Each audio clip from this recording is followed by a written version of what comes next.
Добар ден во новата 2022 година, таа рече си помина, јас прв пат се појавувам во студиото на Цивил прес центарот. Еве сменив и фризура, за да не биде се исто како порано, а се разбира дека има многу промени. Денеска би сакал да направиме две во едно, да започнав еден едиторијал утринава, меѓутоа го задржав еден дел од тоа, би сакал да споделам веднаш денеска со вас, денеска би сакал и да споделам неколку информации за тоа што е во фокусот на Цивил во наредните недели, би рекол некои 2 месеци ни се некако испланирани. Во еден сегмент од нашата работа, се разбира и многу други работи се случуваат и во канцеларијата и на терен со различните тимови. Ова е само еден дел од она што ние го работиме како организација. Па да споделиме прво една ситуација која ја гледаме во последно време, која не е воопшто нова, меѓутоа постојано е истакнувана во јавноста како важна тема која никако да дојде до квалитетни решенија. Ќе ми дозволите малку и да се подсетувам во текот на ова излагање и прво појавување. Би сакал да споделиме за тоа неколку размислувања за тоа дека во последно време се погласни се политичарите на политичката сцена кои излегуваат со иницијативи за изборниот систем, менување на изборниот систем. Ке речете стара приказна, веќе видена, веќе многу пати преджвакана и во медиумите, и во јавноста, и во јавните дебати доколку ги имало, а никаков резултат од тоа. Да, навистина уморни сме сите и од изборите, и од изборните расправи околу тоа како да се смени изборниот систем. Сепак, една изборна единица, која е иницијативата, најновата иницијатива е една изборна единица за Северна Македонија, во која, според одредени толкувања, ќе се отворат повеќе можности за помалите политички партии, за помалите заедници во земјата, да дојдат до израз, односно да дојдат во позиција да одлучуваат повеќе за себе. Колку е тоа така, а колку не е, се разбира дека постојат низа анализи и допрва би требало да предстои јавна дебата околу тоа.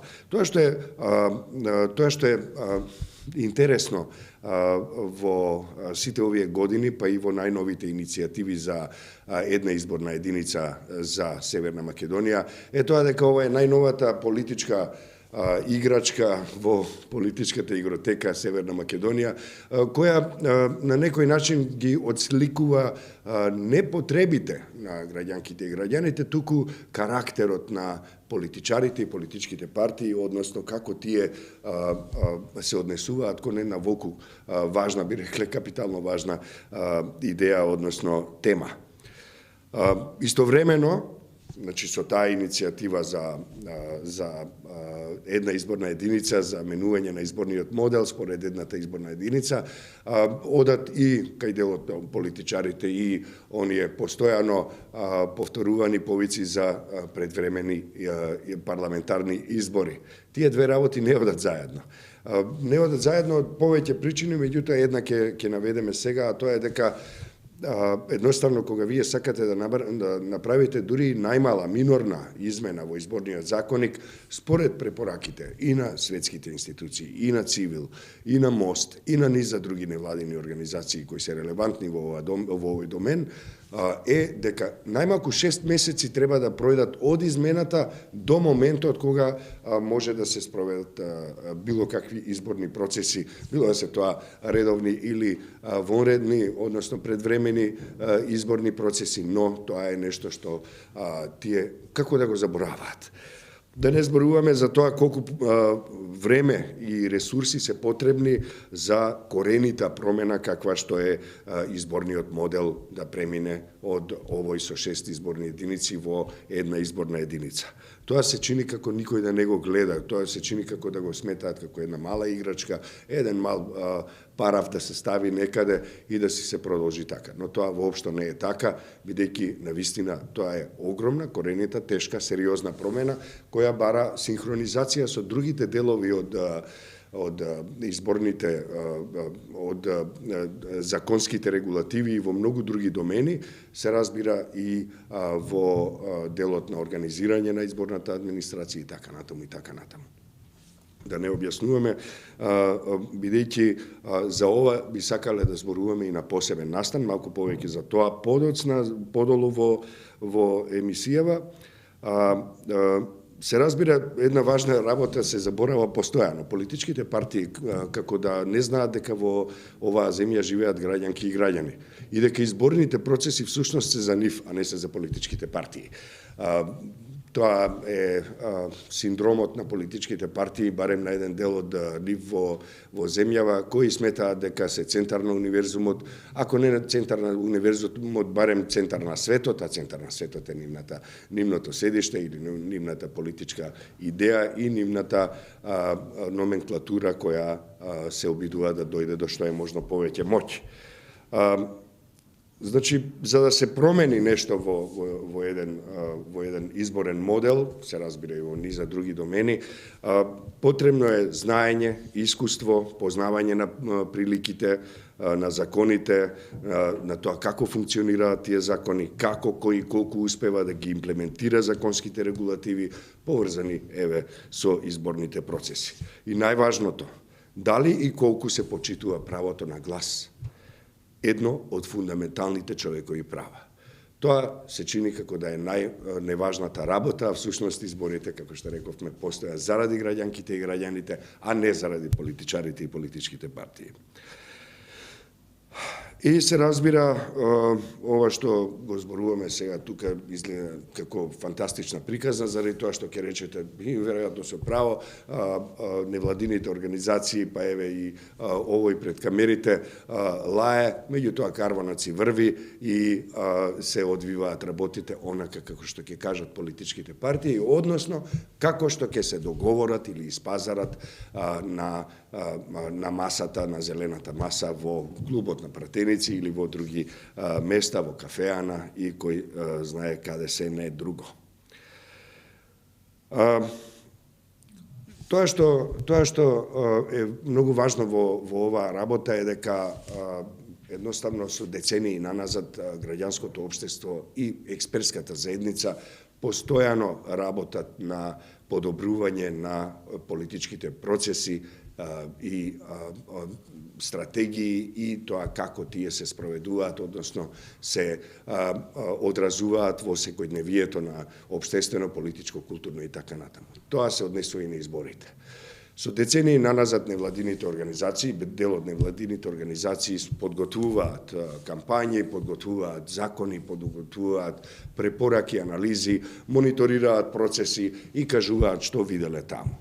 Меѓутоа, ништо од тоа не се случува. Еден позитивен пример сепак имаше во текот на изминатата година, кога Министерството за правда, предводено од тогашниот министер за правда Маричич, формираше работна група и се разбира, таму се донесоа некакви заклучоци, меѓутоа само еден мал дел од тоа отиде онака како што го замислија невладините организации и експертите во законска процедура, а потоа и беше усвоено. И тоа кога беше усвоено? Усвоено беше само еден месец пред да се одржат локалните избори, што повторно беше кршење на препораките и од домашните и од странските релевантни институции, пак ќе кажам. Со години наназад прават невладините организации напори да ги убедат политичарите дека треба да се направат сериозни коренити промени и во изборниот систем, да се направи, да се креира сосема нов изборен законник, да му се даде време тој да легне, што се вели, и потоа да се синхронизира со останатата законска регулатива, со своето законско обкружување, легислативно обкружување, колку што се сеќавам во 2011 година МОСТ започна со кампањата за отворени листи, некоја година подоцна Цивил почна да зборува и за една изборна единица, промена на изборниот модел во една изборна единица, меѓутоа никогаш не се најде начин, ниту време тоа вистински, сериозно и успешно да се спроведе. За се ова се разбира заслужни се политичарите и политичките партии, кои едноставно не ги слушаат невладините организации, не ги слушаат академијата, експертите, не ги слушаат граѓанките и граѓаните, туку влегуваат во авантури, би рекол, или во кампањи за да стекнат одредена моќ, одредена позиција на преговарачката маса во парламентот или вон парламентот и тие процеси всушност не ги сваќаат сериозно. И се разбира се забележува недостиг и од капацитет да се разберат, да се разберат тие процеси, да се направат добри решенија, да се спроведат тие добри решенија, а уште помалку имаат капацитет да разберат дека се во ова е еден демократски процес во кој граѓанките и граѓаните се на прво место. Еве, толку од прилика би кажале на почетокот на оваа сезона во која ќе разговараме, ќе ги отвараме најважните теми, со тоа што би кажале исто така дека ова за една изборна единица, за отворени листи на Граѓанската асоциација МОСТ, за законските решенија кои се однесуваат на лицата со посебни потреби, за кои изборувал и се залагал и Цивил, меѓутоа и други организации како што се Инклузива, како што се Полиоплус и така натаму. Сето тоа се иницијативи кои никако не допираат до политичарите, освен тогаш кога ним им одговара да зборуваат за тоа за да постигнат нешто друго, а не за навистина да ги решат проблемите на граѓанките и граѓаните. Тоа се однесува и на низа други иницијативи. Иницијативата за укинување на привилегиите, која ја започна Цивил во 2017 година, ја гледаме малку променета, со малку поинаков вокабулар, ја форсира една политичка партија која ни оддалеку нема намера, очигледно е, да укине било какви привилегии, туку само да добие малку повеќе или многу повеќе од она што го има веќе како привилегија, што во овие настапи на политичките партии укажува на тоа кои им се мотивите за таквото нешто. civilmedia.mk. Слободно, независно, отворено. Да, тоа беше отприлика почетокот на ова размислување и нешто повеќе од тоа, нешто сосема малку повеќе од тоа, прочитајте во попладневниот едиторијал на civilmedia.mk, а јас сега би сакал да споделам неколку информации за тоа дали односно како ќе продолжиме понатаму во наредните неколку недели. Еве, чест ми падна мене во задача да најавам серија настани поврзани со повеќе светски и домашни, најактуелни, суперактуелни, многу важни теми и настани, и сега ќе ви кажам за што се работи. Цивил ќе организира, еве тука, тоа беше мислам и објавено на Цивил Медија МК, еве во видео формат да го соопштиме тоа, се разбира дека ќе се вратиме повторно и со видео и со текстуални формати за да ве потсетиме да се приклучите на нашата медиумска платформа во видео делот за да го проследите тоа и во живо. Ќе организира организацијата Цивил ќе организира серија панел дискусии на актуелни светски и домашни теми, најмалку еднаш неделно од почетокот на февруари, секоја среда со почеток во 13 часот. Тоа се разбира, нема ни оддалеку да ги наруши динамиките кои претходно се воспоставени, вашата омилена дистрикт емисија, како и низа други прилози кои од овде од студиото и од пресцентарот на Цивил се креираат, помали или поголеми панел дискусии, адхок дискусии за настаните и за темите кои се поврзани со нашата и вашата работа, односно интереси. Темите што ги одбра тимот на Цивил се според мене извонредно интересни и актуелни. Еве како изгледа агендата во наредните 2 месеци, дури 2 месеци се испланирани. Тоа би рекол дека е успех заради тоа што живееме во исклучително турбулентно време, кога навистина многу малку може да се предвиди што навистина ќе се случи во наредниот ден, а да не зборуваме за во наредните недели или месеци. Како и да е, на 9 февруари, значи за една недела од сега, во 13 часот, ќе имаме панел дискусија на тема руско-украинската криза и Северна Македонија. Многу важна работа, особено ако се има предвид дека Украина, еве од Скопје до Одеса, се некаде 1780 километри, 17 часа возење со автомобил, што значи дека кризата таму и тоа како влијае, веќе влијае, а особено ако се продлабочи, ќе влијае уште повеќе и на нашата земја, се разбира на целиот свет, меѓутоа да видиме како тоа ќе изгледа во нашиот случај. На 16 февруари, една недела подоцна или 2 недели од сега, ние ќе ја отвориме темата нелегалното оружје и организираниот криминал. Се е поврзано, тоа е насловот. Инаку во пресред на тој настан, еве имате 2 недели да се подготвите и да ја прочитате публикацијата со истото име. И да се подготвите да учествувате на некој начин, бидејќи ќе се обидеме на различни начини да им дозволиме или да ги поканиме и да им дадеме простор и на сите заинтересирани граѓанки и граѓани на некој начин да учествуваат во тие наши настани.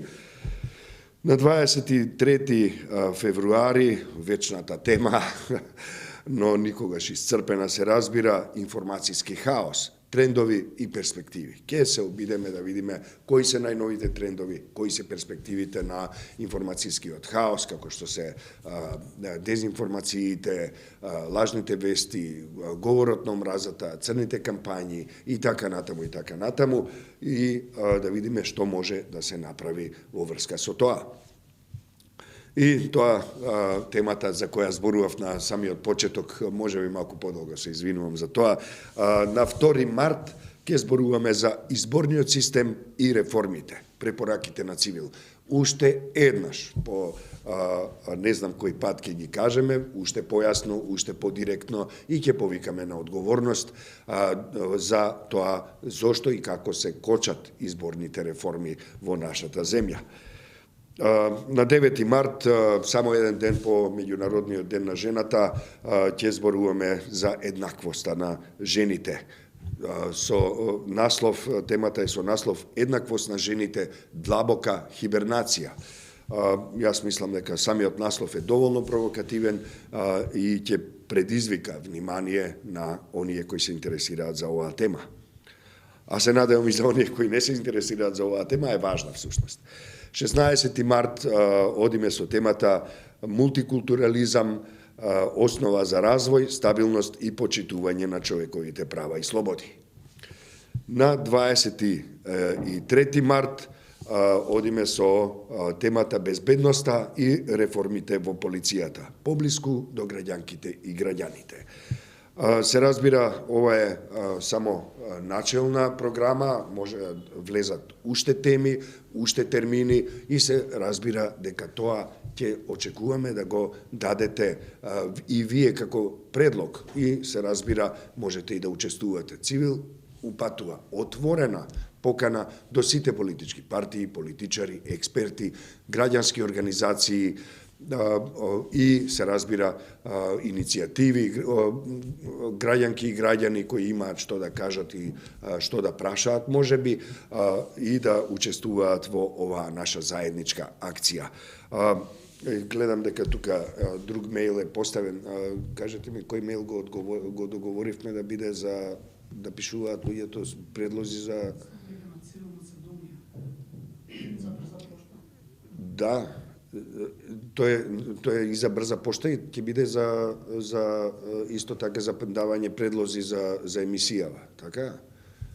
Добро, тогаш на civil.macedonia@gmail.com или на desk@civil.mk, пошто и овде ќе објавиме и други податоци за тоа, можете да напишете мејл во кој ќе дадете предлог за тема или пак ќе поставите прашање за нашите гости, за нашата организација, за членовите на нашата организација и ние ќе ви одговориме дали во видео или во пишан формат, не е важно, или во живо, ако се вклучите на Zoom платформата, во моментот кога имаме настан, ќе може да учествувате во оваа наша заедничка емисија, која ја нарековме со работен наслов Во фокусот.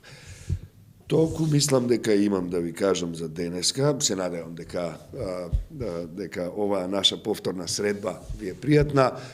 Се гледаме повторно најмногу за 7 дена, кога ќе започнеме, односно ќе ја обработиме темата руско-украинската криза и Северна Македонија. Толку за денеска, ми беше драго што се видовме. civilmedia.mk. Слободно, независно, отворено.